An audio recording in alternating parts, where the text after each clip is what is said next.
Hello, welcome to Front Row, the Sustainability and Innovation series.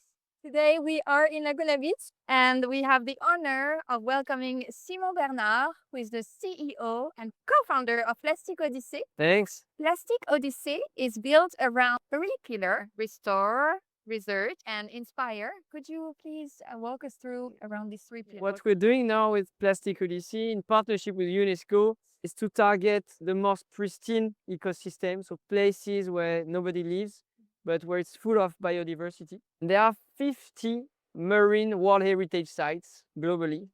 It's about 1% of the Earth's surface, but 15% of biodiversity. But unfortunately, the currents are bringing the plastic and then it stays on the shore, degrades into microparticles, and then is endangering the biodiversity. Yes. And so our mission is really on that, to restore by cleaning up, removing the plastic in these pristine sites, to bring scientists, because it's places where nobody can go, to study the impact of plastic and then raising awareness so that the plastic doesn't come back in the future. And so for that, we have a lot of great content, inspiring to see what you can do concretely to protect the environment. What inspired you and when was the moment that you knew you had to create Plastic Odyssey? It started in 2016 when I was a young merchant marine officer and I stopped in Senegal, Dakar, Okay. on a beach like that, but very polluted. And that's when I discovered the amount of plastic that was going into the ocean. Yeah. So it was like so polluted that we had to move actually. We were on a small catamaran. Pollution was really going into the ocean. And I thought, that's what I want to do. You know, I don't want to transport goods or passengers around the world. I want to sail and I want to navigate to try to find a solution to this plastic pollution. What is very inspiring about you is that you have braved so much challenges and you never, ever back down. Yeah, it's true that we had challenges at the very beginning during the first years of the shipyard because we wanted to buy a vessel and to refit it. So we found that old research vessel, and when we started the works, Yes. we discovered it was full of asbestos and we have full of rust. So during 3 years, it took us an amazing amount of energy and we were discovering one problem after the other, and we had to raise money to be able to transform this vessel. So it was a huge challenge. Yeah. And it's true, like everyone was saying, okay, this boat is not gonna leave ever. Even like the authorities, the maritime authorities, they were trying to stop the project. So we really were just alone trying to solve all the problems. And eventually we didn't give up. After 3 years, we managed to repair everything, find money, and eventually launch this expedition. Yes, well, that's amazing because it took you 3 years to launch and then 3 years on the sea. And during those 3 years, when you were at sea, is there one thing that really taught you after this year, especially within your mission to tackle plastic pollution? We think about plastic pollution, we think about islands of plastic floating at the surface of the ocean, and actually it's not like that. So you have places where you have more microparticles than elsewhere. That's what we call the garbage patch in the Pacific. And to give you figures, if you collect everything, if you manage to clean up the continent of plastic, the garbage patch, you have the same quantity that ends up every 2 or 3 days in the ocean. Okay. So it's just a tiny fraction. And so that's the first thing we need to understand to know how to tackle this problem. And the more we can do is at roots before the plastic ends up in the ocean. You once say, we've done the impossible and now we can scale it. What was the impossible? During this first expedition we had during 3 years, we came across one of the UNESCO islands that was known to be one of the most polluted, but also impossible to clean up. Because there is a coral barrier, there is a coral reef, there is no path, there are waves breaking over this barrier. So nobody ever managed to remove this plastic. There was an expedition that left all the plastic on this coast because they came to remove it, but then they couldn't get over the barrier. So when we went there, everyone was saying, you know, you shouldn't go, it's not possible. We thought about all the possibilities. You need a helicopter, but it's forbidden because of the bird. And so we had this crazy idea of using a parasail that we towed directly from the boat, and we managed to make the waste fly over the barrier, just using this parachute. So that was really the proof that when you think a little bit, and you think a little out of the box, then you can find solutions even when it's not possible. Yeah. And that's what we always love to do. It's like finding smart and low cost, sometimes low tech solutions. Yeah. So we proved that it was possible to clean up one island in just 1 week. And so we thought, okay, why not going to the other places to also restore and clean up? You used so much mental strength, so much innovation when you started to work with different community. Did any specific low-tech technology prove to be better than others? What we've been doing for 3 years, just before going to the UNESCO sites, is really to identify and document the best innovations worldwide. Yes. And so we managed to document 200 in on 3 continents, Africa, South America, and Asia, and to really have this database of all the solution and business model that works to recycle plastic. Nobody ever done that before. And we discovered that there are many people that have solutions, but nobody knows about them because they are just working in their factories alone, and they are sometimes really far. So nobody comes to document or to get interest in what they're doing. So thanks to that, we were able to incubate entrepreneurs and share this knowledge we've learned. And so far, we have trained about 500 local entrepreneurs in 45 countries. Okay. And now we are starting to replicate what we've learned with them and to develop small-scale factories that can recycle plastic and make new products out of it.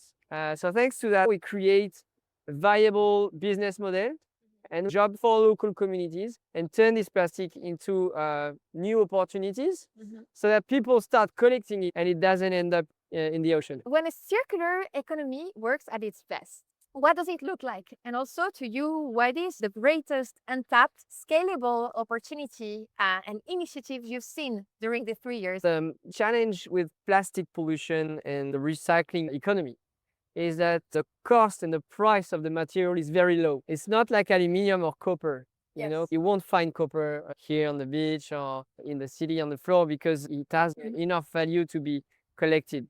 It's not the case with plastic, and plastic is very lightweight. So when you try to transport it, you transport air basically, and it's very costly. So the challenge is to find a viable business model with all this in mind, that plastic is not a good business when you look at it like that.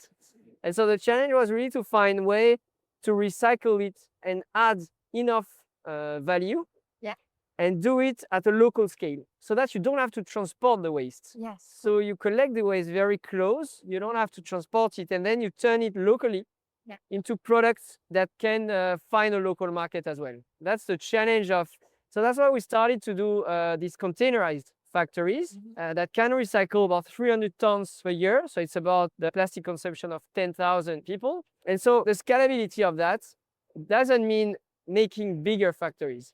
It means replicating these small-scale decentralized factories. I'm sure there were some times maybe that once again brought you into some challenges. What brought you back? What kept you going? Yeah, especially during this shipyard where we really didn't know when everything was going to finish, because at some point we really had this impression that we will not make it, but we couldn't say it because obviously you have the team, you have all the partners. Yeah. So we couldn't dump in front of them. We had to carry on. Obviously, when you look at the big picture, it was almost impossible to think about it. So we had to really focus on the next problem, one after the other. I understand. And then in the end, after 3 years, we just look back and said, wow, it's quite incredible what we've done. It's quite incredible what you've done, Simon. Part of Simon's mission is really to mobilize and inspire people to take action. Throughout all of the strategies that you've tried, which one proved to be the most effective in terms of shifting people's mindsets and really triggering action? For me, when you think about changing people's behavior, everyone wants to talk about the problem. Nothing happened when talking about the problems. That's what we realized. The only thing that could work, I think, is talking about solutions, concrete solutions that people can do. You need to have these concrete solutions. Yeah. So that's what we've done. We try not to talk about the problem, or just slightly to set up the context, but then we just show solutions. One very impactful solution we have tested on board and that can really work everywhere is a system that can create potable water out of tap water that in many countries is not potable. And so getting rid of plastic bottles in just 3 years with 20 people, we have avoided 30,000 plastic bottles. That's really powerful. And we drank water from all the countries you don't want to drink water. I saw once people, Asian people in the train in France, trying to refill their bottle from the tap in the bathrooms. And I was like, no, don't do that. It's not potable at all, you know? Yeah. They didn't know, and they were surprised, you know, like, okay, there is no way we can refill a bottle here. Yeah. So you have to buy this plastic bottle. I think this has to change because we have concrete solutions. We've proved it. So that's one thing. And there are many others. Like, for example, I love this US startup called Kadeya that is doing dispensers for sodas. Okay. And so what they do, basically, the machine gives you your drink in a stainless steel bottle. And then you can bring it back and it will wash it, cleaning, and bring it back inside the machine. Oh, wow. So that's something really powerful to also get rid of plastic. Yeah. And you have actually many solutions like that. Yes. Okay. The challenge with plastic is that each packaging, each plastic has its own solution. You don't have like a universal solution to replace plastic. Yeah. We're talking about bio-based, plant-based plastic, but this is not actually a solution. Yeah. It's just replacing a resource by another one. And in the end, it doesn't really degrade in the nature. So it's quite a challenge to find a material that has the same property as plastic, but then doesn't have the same impact. So to all the people that are thinking that when they buy a Tetra Pak instead of a bottle of plastic, that they buy plant-based plastic or biodegradable, then that's not. No, unfortunately, it's not really better. No, it's not better because Tetra Pak, for example, is just a layer of aluminum, plastic, and cardboard. Yes. So it's complicated to recycle. You still have plastic, so almost nobody recycle this. And when you look at plant-based or bio-based plastic, it's actually the same. It doesn't degrade in the nature. If you leave that here, it will stay here forever, exactly like plastic. So it's only in certain temperature and pressure that it will degrade, but then it's not 100%. Most of it will not compost completely. Yeah. It will degrade and you won't see it anymore, but it will stay in forms of micro particles. Then it doesn't bring any nutrient to the compost. It's actually making the soil and the compost worse. So it's quite a problem actually today. Yeah, basically kind of the same. Solution then for So yeah, consumers? I'm sure many consumers are going to be confused. They'll be like, okay, I'm buying plastic and then that's not the right thing to do. And then I'm trying to buy plant-based and that's not the right thing to no, do. yeah. What am I supposed to do? The thing is, we need to change a little bit our habits, and it's not complicated basically. But instead of buying, I don't know, forks, and you have all reusable plastic one if you want, but you just bring your own and you don't use single use. Yes. That's one thing, and it's exactly the same with bottle, mug, cups. Yes. You can use your own, and Yeah. the only thing is that you need to think about bringing it.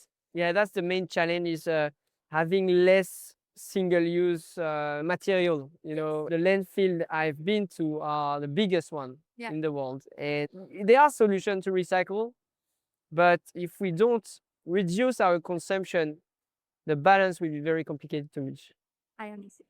Thank you. I think one of the next important challenge for our century is really about collective intelligence, how we can work together and how we can understand each other, create a positive impact. Yeah, there are many, many good things to do, and we shouldn't just be afraid of the problem and look at the problem, but more trying to be inspiring and motivating by all the good solutions that can contribute. So thank you, Simon, for this positive message. It was wonderful spending this time with you at the beach. It's a little bit chilly. Yeah, it's a bit true. So we look forward to continue following the mission with you and having this inspiring vibe that you always share with us. So thank you so much. Thanks so much. Alors attends, je vais te le dire en anglais. OK? Okay. When is it? No, it's Yeah. it works at its best. What does it look like?